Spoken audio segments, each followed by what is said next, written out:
एक बार एक गांव में कृष्णा नामक व्यक्ति रहता था। हर रोज वह दूध से घी बनाया करता था और अपने गांव के बाजार में बेचता था।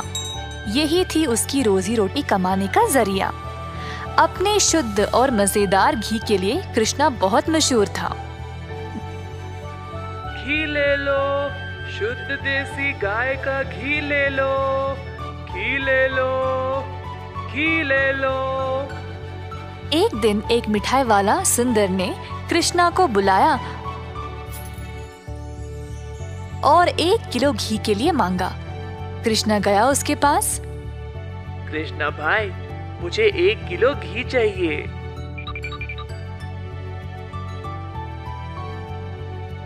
कृष्णा घी को तोलने लगा।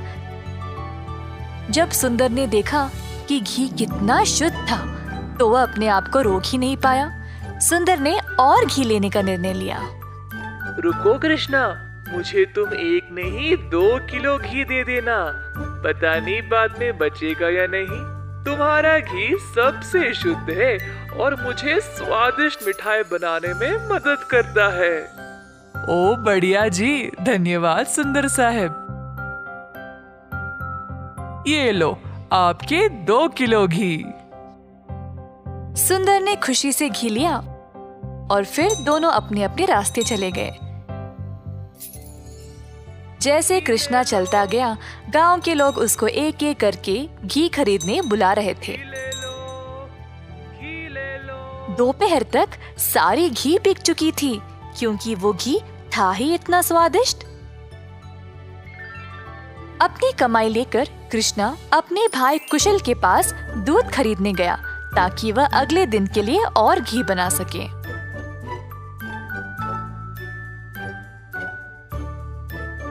हर रोज कुशल देखता था कि उसका भाई बहुत घी बेचकर अच्छा पैसा कमा रहा था और उसका कारोबार दिन पे दिन और भी ज्यादा बढ़ने लगा।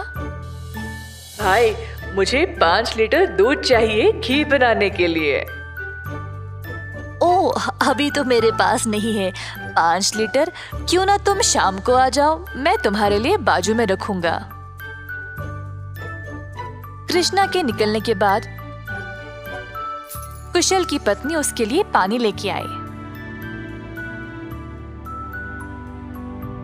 देखा कमला, कृष्णा की तो किस्मत ही बदल रही है। दोपहर में ही इसने सारी घी बेच डाली और दूध के लिए वापस आया था। आप तो सारा दूध इनको ही दे देते हो ना, क्यों ना इस बार आप दूध में थोड़ा सा पानी मिला के दो। इस तरह हम भी ज्यादा पैसा कमा सकते हैं।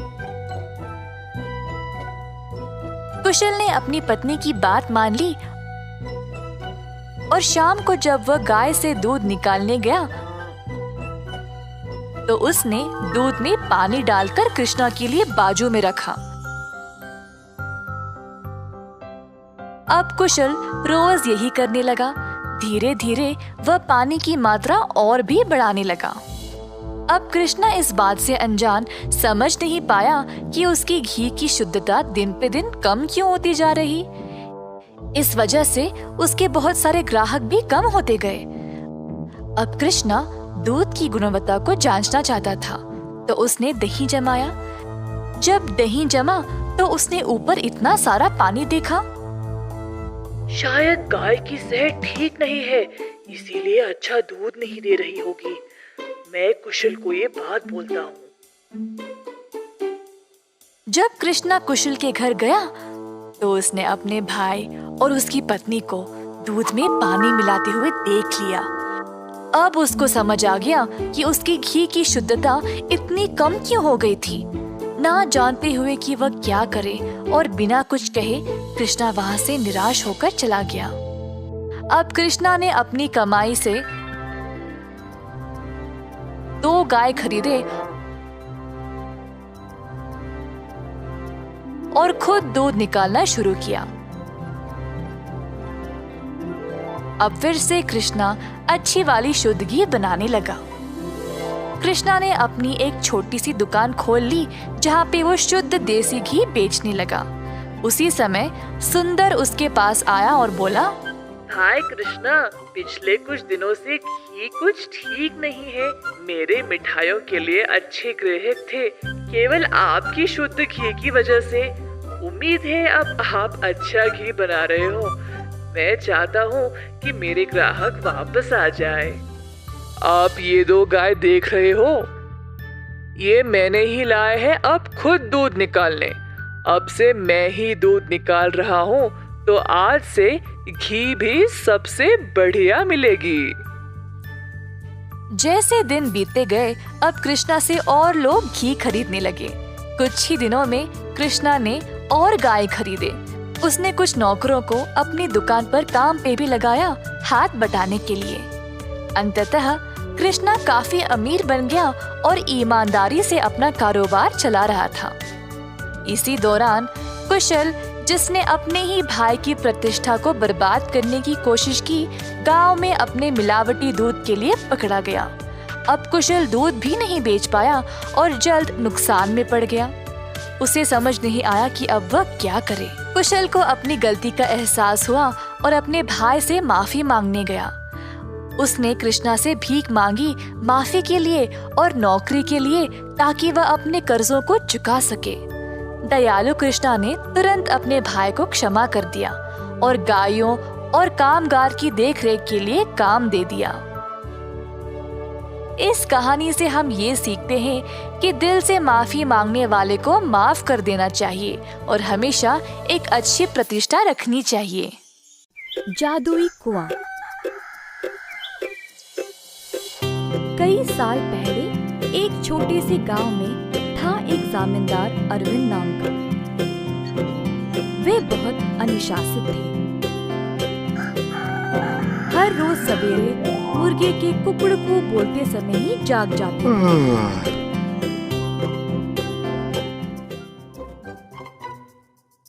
फिर अपने नौकरों को जगा के उन्हें काम पे भेजते थे।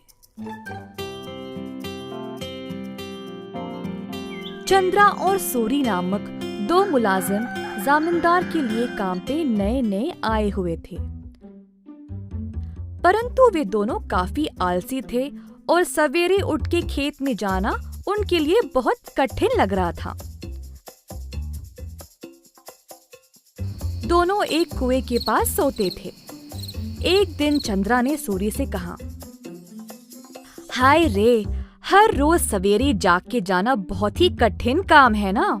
सूरी को भी ऐसा ही लगा। हाँ चंद्रा, परंतु हम करे तो क्या करे, मुर्गे के कुकड़कू से ही जमींदार जी जाग जाते हैं। अरविंद जी ने इन दोनों का व्यवहार ध्यान से और चुपचाप से जांचा। आखिरकार उन्होंने एक दिन उन दोनों को सबक सिखाना चाहा। एक दिन जब दोनों सो रहे थे, कुएं के अंदर से आवाज आई, सूरी, कितनी देर और सोओगे? उठो और काम पे निकलो। सूरी को नींद में ही आवाज सुनाई दी और वो अचानक से जाग गया। बाजू देखा तो चंद्रा आराम से सो रहा है। सूरी को समझ नहीं आया कि ये आवाज कहाँ से आई। बुरा सपना मान के वो फिर से सो गया। अगले दिन की बात है और दोनों उसी कुएं के पास सोए थे।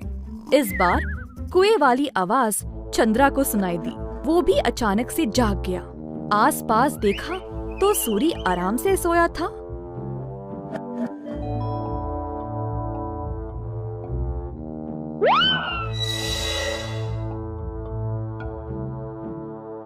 कोई बुरा सपना था शायद, ऐसा सोचकर वो भी फिर से सो गया। अगले दिन जब वे दोनों फिर से वहीं पे सो रहे थे, अचानक से एक खतरनाक आवाज सुनाई दी। दोनों एक साथ जागे और डर गए, एक दूसरे को देखने लगे। भाई सूरी, आपको भी सुनाई दिया क्या? हाँ चंद्रा, मैं बहुत डर गया और ये कोई बुरा सपना भी नहीं है। ये भयानक आवाज इस कुएं से आ रही। मैं काम पे निकल रहा हूँ, तुम्हें आना तो आओ। रुको रुको, मैं भी आऊंगा। उस दिन दोनों ने बहुत मेहनत से खेत में काम किया और दोपहर में भोजन के समय जमींदार जी के पास आए। खाना खाते समय दोनों की शक्ल पे सिर्फ परेशानी लिखी हुई थी। जमींदार जी ने पूछा कि हुआ क्या। चंद्रा और सूरी ने सारी घटना सुनाई। ये सुनकर जमींदार जोर जोर से हंसने लगे। सुनो तुम दोनों, वो कोई भूत या बुरा सपना नहीं था। मैंने देखा कि तुम दोनों कुछ ज्यादा ही आलसी थे, इसीलिए तुमको सबक देना चाहा। कुएं के पास वो मैं ही था जो आवाजें निकाल रहा था। अब आई समझ। अब से ये सुस्ती छोड़ो और ठीक से काम करो। उस दिन से सूरी और चंद्रा ने अपनी आलस्य छोड़ा और खेत पर पूरी मेहनत से काम किया। अच्छे से अपनी रोजी रोटी कमाई और खुशी से जीवन बिताया। एक बार गोपी नामक एक किसान रहता था।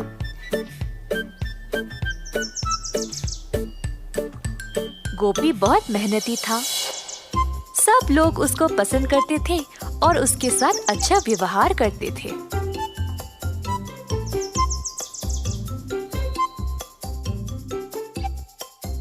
गोपी के घर के बाजू में रहता था किशोर। किशोर चाहता था कि गोपी से ज्यादा अच्छा नाम उसका हो जाए और इसके लिए उसने बहुत कोशिश की, परंतु उसको ऐसा मौका कभी नहीं मिला। एक दिन किशोर दूध बेचने के बाद अपने घर वापस आया। बाहर सीढ़ियों पर बैठा था जब उसने पेड़ पर एक आम को लटकते हुए देखा।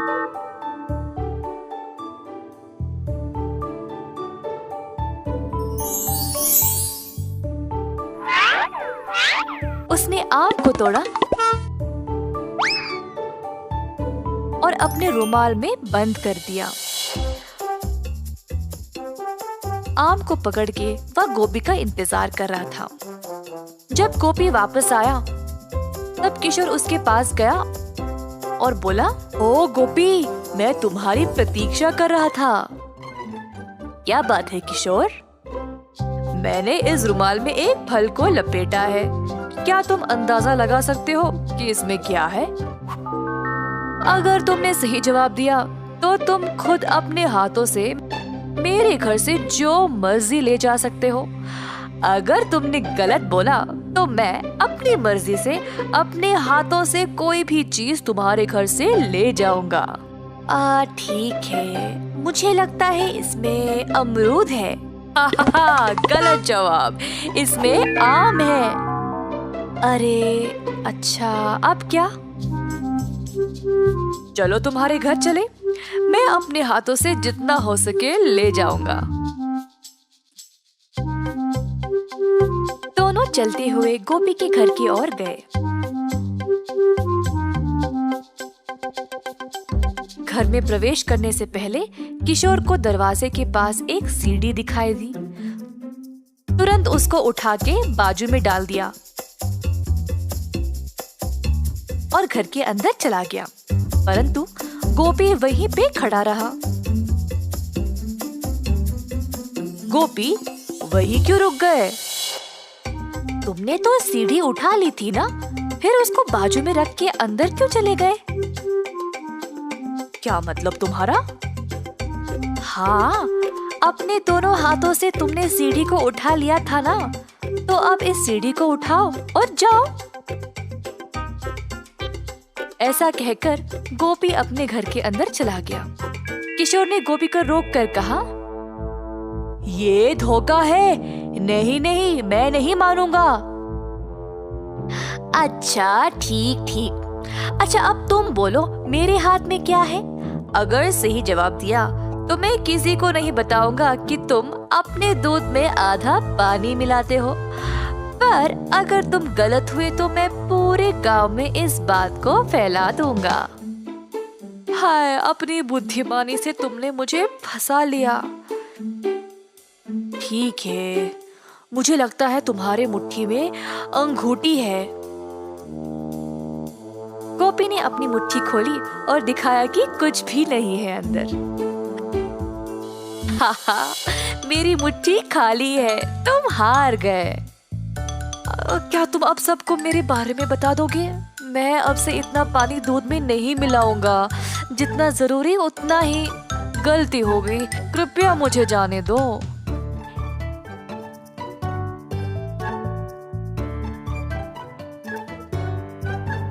इस कहानी से हम ये सीखते हैं कि आत्म अनुशासन के बिना सफलता असंभव है। बंदर मामा। एक दिन बंदर मामा गहरी नींद में सोया था जब एक मीठी सुगंध ने उसे जगाया।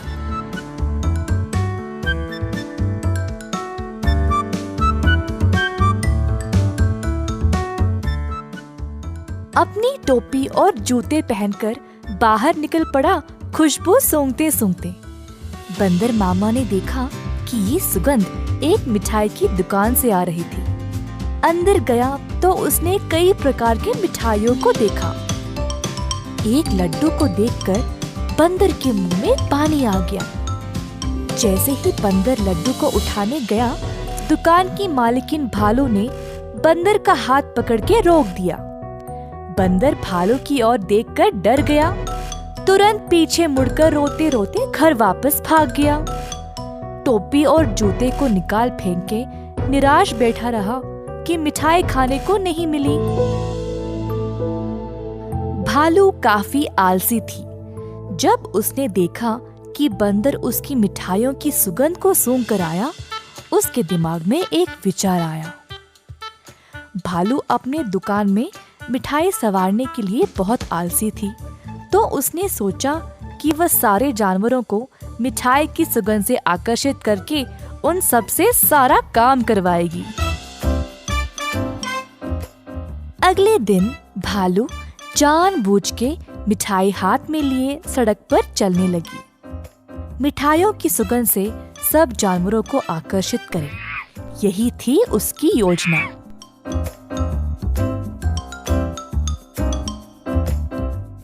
खुशबू फिर से बंदर मामा तक पहुंच गई। इस बार बंदर मामा से रहा नहीं गया और उनका जी ललचाया। वह किसी भी हालत में मिठाई खाना चाहता था। बंदर मामा चुपके से दुकान के बाजू वाले पेड़ पर लटकने लगा। जब भालू देख नहीं रही थी, तब बंदर मामा ने लड्डू उठाया और झट से मुंह में डाला। परंतु लड्डू गरम गरम था और बंदर मामा का मुंह ही जल गया। बंदर मामा को बहुत गुस्सा था। जल्दी घर भागा और पानी पी लिया। फिर से अपनी टोपी और जूते निकाल फेंक के रोने लगा। एक छोटा चूहा खिड़की से अंदर आकर बंदर मामा से पूछा कि हुआ क्या। बंदर ने सारी घटना चूहे को सुनाई। चूहे ने बोला कि उसके साथ भी ऐसा ही कुछ हुआ था। हमारे साथ भी कुछ ऐसा ही हुआ था। हमें भी वो मिठाई चखनी है। मेरे पास एक योजना है, लेकिन कुछ दोस्तों की मदद की आवश्यकता होगी। चूहा जल्दी से गया और कुछ दोस्तों को लेकर बंदर मामा के घर वापस आया। चूहे की योजना के अनुसार सारे जानवर दुकान के खुलने से पहले ही वहां पहुंच गए। दुकान के पीछे के रास्ते से एक सुराख बनाया और अंदर घुस गए। एक बंदर सारे मिठाइयों को देखकर ललचा गया। जोश में आकर कूदने लगा और नाचते नाचते केक के मिश्रण में गिर पड़ा। एक और बंदर एक बड़े से बाल्टी में झांका, ये सोचकर कि अंदर मिठाई होंगे, और फिसल के उसी के अंदर गिर गया। तीसरे बंदर ने एक बड़ी गोल सी थाली पर लड्डू देखा। थाली की ओर दौड़ा और लड्डू खाने की कोशिश की, परंतु थाली गोल गोल घूमने लगी। बंदर लड्डू के पीछे भागता रहा और थाली रुकने का नाम ही नहीं ले रही थी। इसी दौरान भालू दुकान पर आ पहुंची। एक बंदर केक के मिश्रण में फंसा था। दूसरा बड़ी बाल्टी में और तीसरा बस लड्डू के पीछे गोल गोल घूम रहा था। ये सब देखकर भालू आश्चर्यचकित रह गई और सोची कि ये बंदर यहाँ चोरी करने आए हैं। जल्दी से एक छड़ी उठाई और बंदरों को मारने ही वाली थी, जब एक बंदर ने बोला, हम यहाँ चोरी करने नहीं आए हैं, हम केवल आपकी मिठाई को चखना चाहते थे। इनकी सुगंध इतनी मजेदार है, बस हमसे रहा नहीं गया। भालू ये सुनकर जोर से हंसने लगी। मेरे दुकान में चोरी छुपे घुसना गलत बात है। खैर छोड़ो, वैसे भी मुझे मिठाई बनाने में मदद चाहिए। अगर तुम लोग हर रोज मेरी सहायता करोगे तो मैं तुम्हें अच्छे अच्छे मिठाई खाने के लिए दूंगी। ये सुनकर बंदर मामा और उसके दोस्त खुश हो गए। उस दिन से सब जानवर मिठाई की दुकान पर काम करने लगे। भालू ने अच्छे से बंदरों का फायदा उठाया, बंदरों से मिठाई बनवाई और सजा सवार के रखवाया भी। मिठाई बेचने का काम भी बंदरों को ही दे दिया और भालू सिर्फ बैठ के मजे ले रही थी। भालू का पति ये सब देख रहा था।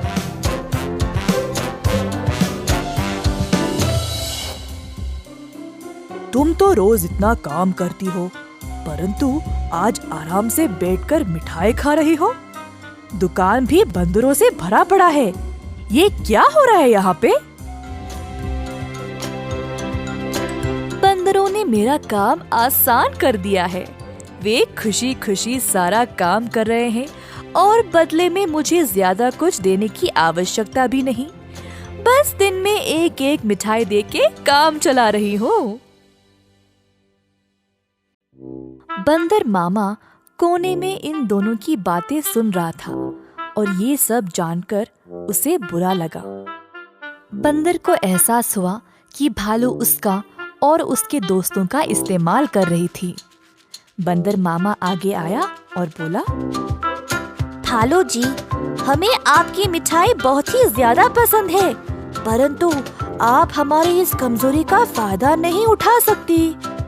ऐसे स्वार्थी बनके किसी को इस्तेमाल करना गलत बात है। आपको दिखता नहीं हम सब यहाँ कितना मेहनत कर रहे हैं। अंत में भालू को अपनी गलती का एहसास हुआ और सुधार लाना चाहा। उस दिन से भालू और उसका पति दोनों दुकान पर जाकर बंदरों का हाथ बटाने लगे और सही पगार भी देने लगे। बंदर मामा खुश था कि भालू ने उसकी बात मानी और अपने व्यवहार को बदल डाला।